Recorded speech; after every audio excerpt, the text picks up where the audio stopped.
Well, we're an unchanged team to face Scotland on the weekend. Great to have Dan Biggar back fit and starting.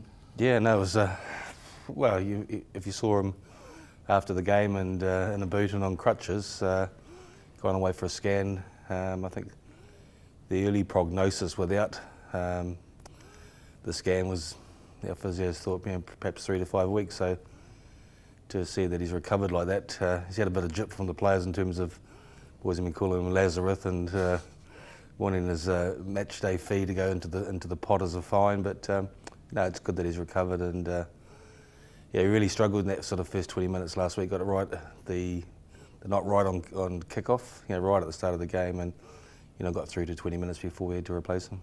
Jonathan Davis in the midfield wins his 50th cap. That's a huge achievement. Yeah, absolutely, and it's been in rugby for a while and coming back for a few club games. So I think that game under his belt last week will be good for him. A couple of nice touches. There's a few things to work on in his game, and so that combination and hopefully is a big one. The forwards went quite well in Dublin last week. Were you impressed with their acting?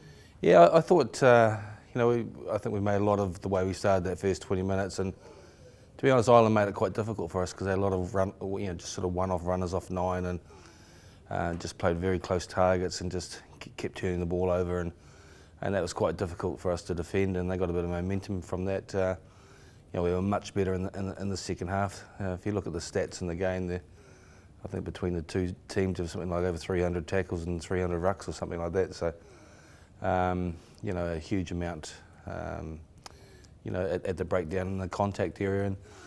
And with the 6-day turnaround, there was a temptation to make some changes and make a few changes up front, but we felt like that was a start that team got, and perhaps they deserved an opportunity to go on and to start again. And I thought what was excellent last week was the impact off our bench and the energy that came off the bench and that experience as well. So they're going to be important for us, and it's probably in a nice position to be in. There's you can put the finger on a few players and say, last week was okay, but you need to step it up.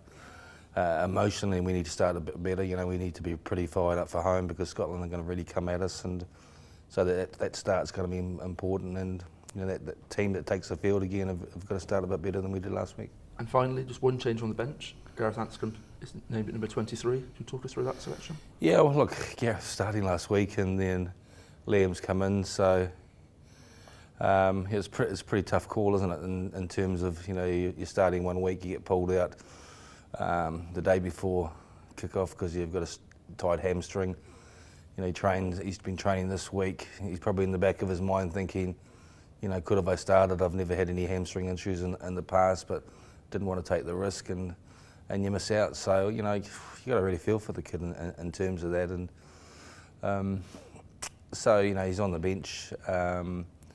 We've got, like I said, some backup, and hopefully Dan gets through everything as well, and with Reece Priestland there too. So if we do get a midfield injury, George can go into the midfield, Liam can go into the wing, and Gareth can cover us there at fullback as well. So trying to make sure that we're covered in those positions, and we just felt we needed to include Gareth in that 23 because of basically him missing out last week and kind of feeling he deserved that chance to be involved.